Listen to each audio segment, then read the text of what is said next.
Hello everyone, welcome to my channel. मैं हूं मनोज शर्मा और आज की क्लास में हम करने जा रहे हैं क्लास 12th का चैप्टर एडमिशन ऑफ पार्टनर आगे कंटिन्यू। इसको हम टीएस ग्रेवाल टेक्स्ट बुक से कर रहे हैं। अब तक इसके 1 to 69 क्वेश्चन हो गए। आज 70 क्वेश्चन से स्टार्टिंग करते हैं। काफ़ी अच्छा क्वेश्चन है, इसमें भी कई पॉइंट अच्छे हैं। मैं क्वेश्चन को रीड करता हूँ, आप देखिए। लिखा है A and B are partners in a firm. दो पार्टनर है ए और B. Net profit of the firm is divided as follows. जो नेट प्रॉफिट है वो कैसे डिवाइड होगा वो जरा ध्यान से देखना। लिखा है 1/2 टू ए 1/3 टू बी, यानी कि दो पार्टनर में ऐसे होगा। और आगे लिखा है 1/6 कैरी टू ए रिजर्व, यानी कि उन्होंने अपने प्रॉफिट के 3 पार्ट करे, 2 तो उनमें डिवाइड होंगे और 1 पार्ट रिजर्व रहेगा जो बाद में उन्हीं को मिल जाएगा। तो इसमें हमें रेशियो कैलकुलेट करना पड़ेगा, पहले ओल्ड रेशियो ही। उसके बाद आगे they admit C as a partner on 1 April 2023 on which date the balance sheet of the firm was. ये बैलेंस शीट दे रखी है उनकी।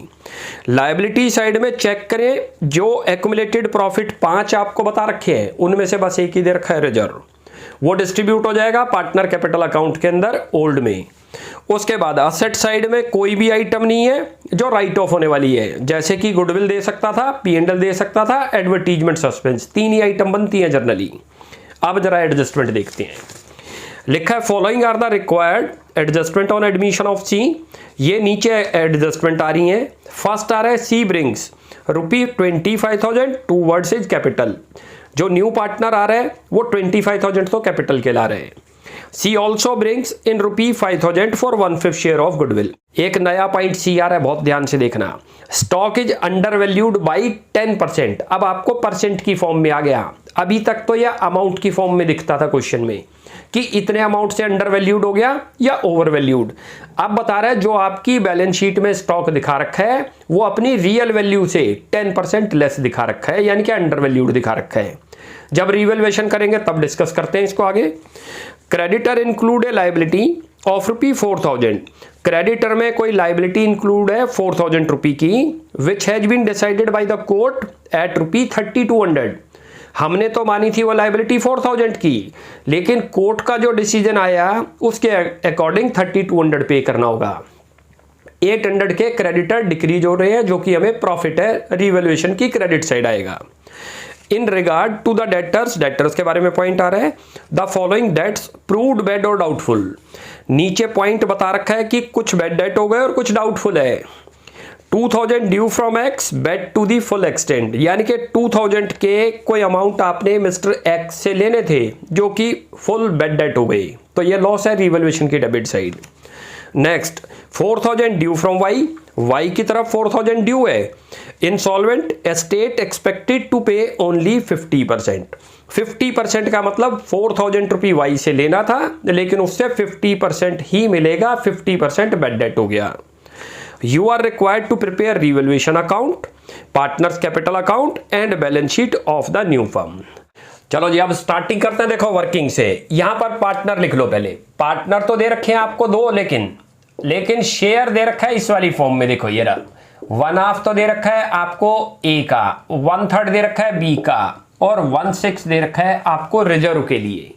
तो अल्टीमेट ये जो रिजर्व का पार्ट है, ये रिजर्व है जो रिजर्व में बचा लेंगे। मीनिंग क्या है इसका ये भी समझ लो। जितना भी प्रॉफिट आएगा उसके 3 पार्ट होंगे, ए और बी में तो मिलेगा इसमें, और ये 1/6 रिजर्व कर लेंगे सेफ साइड के लिए, अपने बिजनेस को सेफ करने के लिए मिलेगा। वो इन्हीं को याद रख लेना। तो अब रेशियो कैसे कैलकुलेट होगा ए और बी का? देखो इनका एलसीएम ले लो, कितना आ गया 6 करते हो, तो ये कितना आ गया 3, ये कितना आ गया 2, तो रेशियो क्या आ गया 3:2। ये समझ आ गया? क्या आ गया आपका इनका ओल्ड रेशियो। ये क्लियर हुआ कैसे आया भाई? 1/6 ऐसा नहीं है कि अलग कोई पार्टनर है, पार्टनर तो 2 ही है हमारे पास, ये रहे।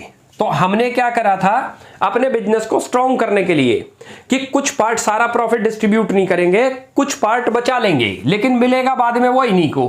तो करने का तरीका क्या होता है? इन 2 को बेस लिया, एलसीएम लिया, एलसीएम लेंगे तो कितना आ गया 3:2। ये ओल्ड रेशियो आ गया। करते हैं इसका रिवैल्यूएशन अकाउंट कैसे बनेगा। देखो रिवैल्यूएशन की 2 साइड है, डेबिट और क्रेडिट। ये लॉस और एक्सपेंस वाली साइड है, याद रख लो। ये इनकम और गेन वाली है। किसी भी वजह से फर्म को गेन या प्रॉफिट होगा तो इधर आ जाएगा, लॉस हो गया या कोई एक्सपेंस हो गए तो इधर आ जाएंगे। शुरुआत करते हैं। देखो पहली एडजस्टमेंट है कैपिटल आ रहा है, रिवैल्यूएशन से लिंक नहीं है। दूसरी में प्रीमियम है, उसका नहीं है। सी पॉइंट पे आओ, बहुत अच्छा पॉइंट है। कहता है stock is under valued by 10%। Amount की फिगर में नहीं है, परसेंटेज है। यानी कि जो बुक में आपने स्टॉक दिखा रखा है वो अपनी रियल वैल्यू से 10% अंडर वैल्यूड है, यानी कि कम दिखा रखा है।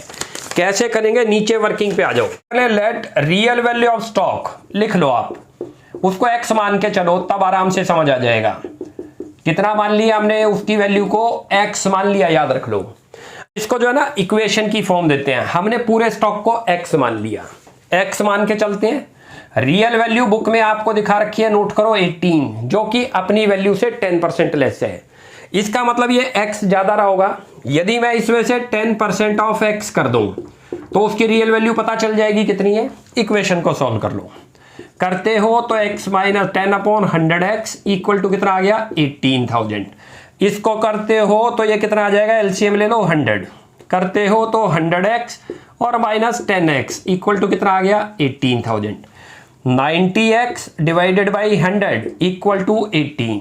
ये एक जीरो से तो जीरो ही कैंसिल कर दो, क्रॉस मल्टीप्लिकेशन कर दो, इधर तो 1 है, करते हैं तो ये कितना बन गया 9x इक्वल टू 1,80,000, क्योंकि एक जीरो से मल्टीप्लाई कर दिया। कर देता हूं, अब x की वैल्यू निकालोगे तो 1,80,000 और डिवाइडेड बाई कितना आ गया 9, तो x की वैल्यू देखो आ गई, कितनी आ गई 20,000। अच्छी तरह से नोट करना, ये उसकी रियल वैल्यू आ गई 20, जबकि बुक में कितना दिखा रहे हो 18,000। तो 2,000 से कम दिखा रहे हैं।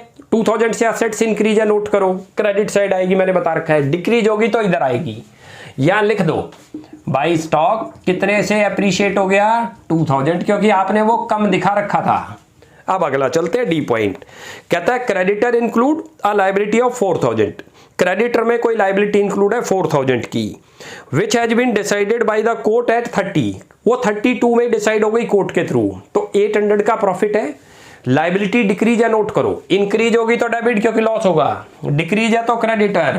क्रेडिटर को देने थे 4,000 बट कोर्ट ने कितना कहा 3,200 ही पे कर रहे हैं, तो प्रॉफिट है 800 का, लिख दो क्रेडिटर। ये क्लियर हो गया। कहां से आया 4,000 थे लेकिन देने कितने होंगे बस 3,200, तो 800 यहां दिखा दो। अब अगला चलते हैं, अगला आ रहा है ई पॉइंट। लिखा है in regard to the debtor the following debt proved bad और doubtful. 2,000 due from X, bad to the full extent. 2,000 के तो बेड डेट हो गए एक्स की तरफ, यहां हेडिंग डाल दो बेड डेट। चलो जी, कितना अमाउंट है वो लिखते जाओ। एक तो एक्स की तरफ हो गए 2,000, लिख दो 2। आगे कहता है ₹4,000 ड्यू फ्रॉम वाई इंसॉल्वेंट। दो जगह बेड डेट हुए। Estate expected to pay only 50%। 50% Y की तरफ बेड डेट हो गया। कितना हो गया वाई का भी यहीं पर लिख दो। देखो 4,000 वाई से लेना था, वो 50% ही पे करेगा, लिखा हुआ है। तो 2,000 वाई के भी बेड डेट हो गए फर्म को। टोटल बेड डेट कितना बन गया हमारा 4। क्लियर हुआ ये। अब इसमें कोई एडजस्टमेंट नहीं है। अब इसको क्लोज करते हैं। देखो इधर की साइड ज्यादा दिख रही है, उधर कम दिख रही है, तो जो बड़ी है वो लिखते हैं। आपको पता हो 4,000, ये रहा 4। प्रॉफिट हुआ या लॉस? लॉस। कैसे पता चला? उधर लॉस निकलता है, इधर प्रॉफिट। दूसरे तरीके से भी समझ लो। टोटल इनकम दिख रही है हमें 2,800 और टोटल एक्सपेंस दिख रहे हैं या लॉस दिख रहा है 4,000, तो क्लियर दिख रहा है 1,200 का लॉस है, वो ट्रांसफर करो। यहाँ लिखो बाई लॉस ट्रांसफर टू, एक तो लिख दो एक्स कैपिटल, दूसरा लिख दो वाई कैपिटल। ओल्ड पार्टनर को मिलना है, ध्यान रख लेना। कौन सी रेशियो में? 3:2 में, ओल्ड रेशियो में। कितना निकला वो चेक करो, 1,200 आ गया। ये रहा। कैसे आया 12? ये 4,000 माइनस 2,800। अब ये इस रेशियो में डिस्ट्रीब्यूट होगा, करोगे तो एक का तो 720 आएगा, एक का 480 आएगा। ये बन गया 12। कैसे आ गया ये भी लिख लो। 1,200 इंटू 3/5 करोगे तो इतना बनता है।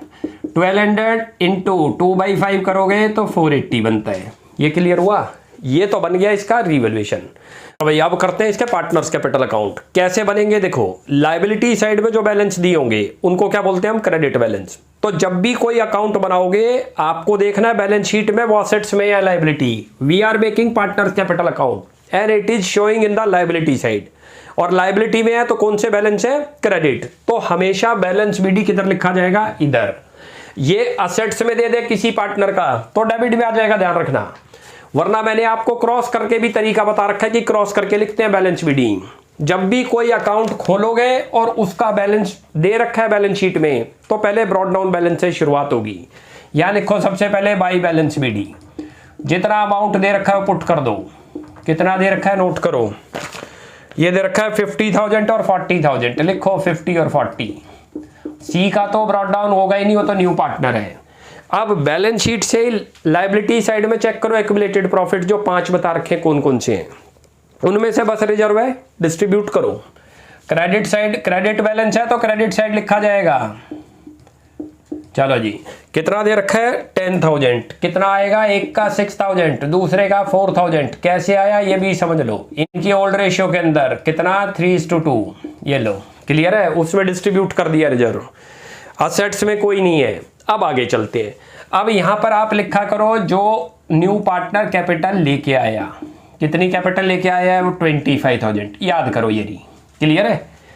इसके बाद इन दो को प्रीमियम मिलना है, लिखो यहां पर प्रीमियम फॉर गुडविल। अच्छा कौन सी रेशियो में यूज होगा, नोट करो 3:2। इसमें ओल्ड और सेक्रीफाइस दोनों सेम है, लेकिन ये हमेशा कौन से में यूज होगा, याद रख लो सेक्रीफाइस। इसीलिए वर्किंग में सेक्रीफाइस मैंडेटरी है, निकाल लिया करो। 5,000 लेके आया है, एक का बनेगा 3,000, दूसरे का बनेगा 2,000, आप कैलकुलेट कर देना, क्लियर है।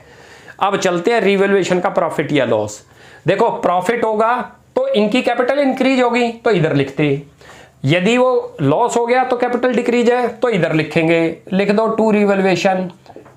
वरना इसका भी आपको बताया था, रिवैल्यूएशन अकाउंट बनाओ, क्रॉस करके लिखना, आपने ध्यान रख लो। ये रहा लॉजिक पे चलोगे तो कैपिटल डिक्रीज करनी है, इसलिए इधर डेबिट साइड कितना अमाउंट आया था, एक का 720, एक का 480, याद करो, क्लियर हो गया। अब और कोई आइटम नहीं है, अब इसको क्लोज कर दो। देखो ये तो बनता है 59,000, लिखो 59, इधर का बनता है 46, लिख दो 46, और ये 25,000। अच्छा क्योंकि बड़ी है तो यही लिखेंगे, ये निकल गया 59,000, ये निकल गया 46,000, और ये निकल गया 25,000, क्लियर है। अब यहां निकाल दो टू बैलेंस सीडी जो बैलेंस शीट में जाएंगे, बैलेंस सीडी, इसमें से ये माइनस करते हो आप तो 58,280 आ जाएगा एक का, तो ये तो आ गया ए का। 46 है उसमें से ये माइनस करो, 45,520 आ जाएगा ये, और इसका आएगा 25,000, इसमें कुछ है ही नहीं तो 25 ही आया, क्लियर हुआ। ये तो बन गए हमारे पार्टनर्स कैपिटल। भाई अब करते हैं इसकी बैलेंस शीट कैसे प्रिपेयर होगी, देखते हैं। इसकी भी दो साइड है, डेबिट क्रेडिट नहीं लिखते इसमें, एक साइड है लायबिलिटी ये वाली और एक है एसेट साइड। कैसे बनाएंगे, देखो जो पुरानी बैलेंस शीट आपको दे रखी है उसी को बेस रखेंगे, उसके अंदर जो पहले दे रखा है, चाहे आप असेट साइड से स्टार्टिंग कर दो चाहे लायबिलिटी से, लेकिन कोशिश ये करना जो उसमें दे रखा है पहले ऑर्डर पे वही लिखो, उसमें वैल्यू चेंज करो यदि कुछ हुआ है तो। अब जरा शुरुआत करते हैं, देखो असेट साइड से बिल्डिंग दे रखी है और बिल्डिंग में कोई चेंज नहीं है, हो गई 50,000। आगे चलो, बिल्डिंग के बाद दे रखा है प्लांट एंड मशीनरी, कोई चेंज नहीं है प्लांट एंड मशीनरी में, लिख दो। कितना अमाउंट दे रखा है 30,000, लिखो जी।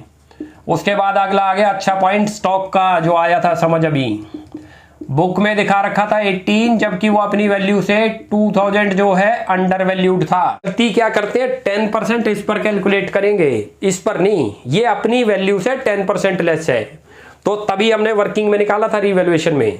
अब जरा आगे चलो, डेटर बता रखा है, डेटर भी बहुत अच्छे हैं। डेटर कितने दे रखे हैं आपको, 22,000 लिख लो, और दो डेटर आपके बेड डेट हो गए, याद रखो, एक तो 2,000 और ये तो एक्स वाले थे याद रखना, और एक आपके 2,000 हुए थे वाई वाले, टोटल मिल गया 4,000 बेड डेट हो गए। माइनस करके दिखाओ कितना आ जाएगा 18,000, ये क्लियर हो गया।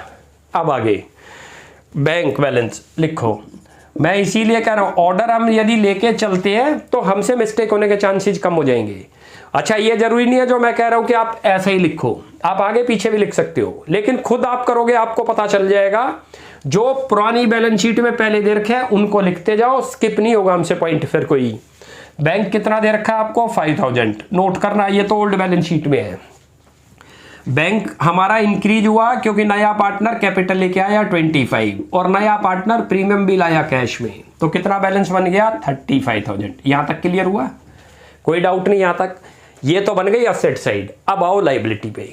लायबिलिटी पे देखो सबसे पहले कैपिटल है तो कैपिटल ही लिख लो कैपिटल अकाउंट्स। कितने दे रखे हैं जरा देखते हैं। एक तो दे रखा है आपको ए, एक दे रखा है बी, एक दे रखा है सी, तीनों के लिखते हैं। कितने कितने निकाले थे? एक का तो अभी निकाला था हमने 58,280 और दूसरे का निकाला था 45,520 और तीसरे का था 25,000। यहां तक तो कोई डाउट नहीं। ये वहां से लिए जो हमने कैपिटल अकाउंट बनाए थे, भी याद करो। उसके बाद आगे दे रखा है रिजर्व आपने डिस्ट्रीब्यूट कर दिया, अब नहीं आएगा। नेक्स्ट है क्रेडिटर, लिखो क्रेडिटर और बहुत ध्यान से लिखना क्रेडिटर को जरा। क्रेडिटर कितने दिखा रखे हैं? 20,000 इनर कॉलम में लिखो। क्यों? क्योंकि क्रेडिटर में 800 का गेन हुआ था जो कम देने थे हमें। क्रेडिटर 800 कहां से आए? 4,000 के क्रेडिटर में इन्वॉल्व थे जो कि 3200 में सेटल हो गए, तो 800 का प्रॉफिट है, माइनस करके दिखा दो 19,200। नेक्स्ट चलते हैं। अगला दे रखा है आपको आउटस्टैंडिंग एक्सपेंस, कोई चेंज नहीं है, लिख लो आउटस्टैंडिंग एक्सपेंसेज, वो दिखा रखा है 5,000। अब इनका टोटल करते हैं, फिर देखते हैं कितना बनता है। उधर की साइड तो जो आ रही है चेक करो, 3 लास्ट में तो 3 जीरो ही दे रखी हैं।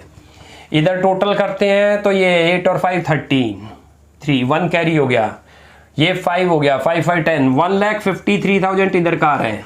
ऐसे इधर का चेक करते हैं। लास्ट की 2 जीरो लो, लास्ट के 2 डिजिट लो, 0, उसके बाद फिर 0, 1 हो गया, 7 8 और ये 2 0, 1 कैरी हो गया। इधर 80 19 और 9 कितना हो गया? 28 और 5 33, तो 3 आ गया, 3 कैरी हो गया, 3, उसके बाद 4 और 4 10 15 आ गया। ये भी मैच कर गई हमारी, ये लो जी 153, ये दोनों साइडें मैच कर गई। बैलेंस शीट मैच करने का मतलब है कि जो वर्क हमने कर रखा है वो करेक्ट है, उसमें कोई मिस्टेक नहीं हुई, नहीं तो बैलेंस शीट टैली नहीं करेगी। अब आज हमारा भी ये 70 क्वेश्चन कंप्लीट हो गया। काफी अच्छा क्वेश्चन था, क्योंकि एक तो इसमें शुरू में ही पार्टनर तो 2 थे, लेकिन ऊपर उनका रेशियो दिखा रखा था 3 जो कि रिजर्व में था, तो वो हमने वर्किंग में सीख लिया। एक स्टॉक का पॉइंट था, क्योंकि वो जो अंडर वैल्यूड था अमाउंट की फॉर्म में ना देके परसेंटेज की फॉर्म में था, उसकी रियल वैल्यू को एक्स मान लो। अंडर वैल्यूड है तो माइनस करके दिखा दो, ओवर वैल्यूड है तो प्लस करके दिखा दो, इक्वल टू जो बुक में वैल्यू है देर की। नेक्स्ट क्लास में आगे कंटिन्यू करते हैं, आप यहां तक प्रैक्टिस करो। कोई भी डाउट लगता है you will ask in comment section. आपको हमारी वीडियो अच्छी लगती है प्लीज इसको लाइक एंड सब्सक्राइब करें। Thanks for watching my video. Next class में जल्दी ही मिलते हैं।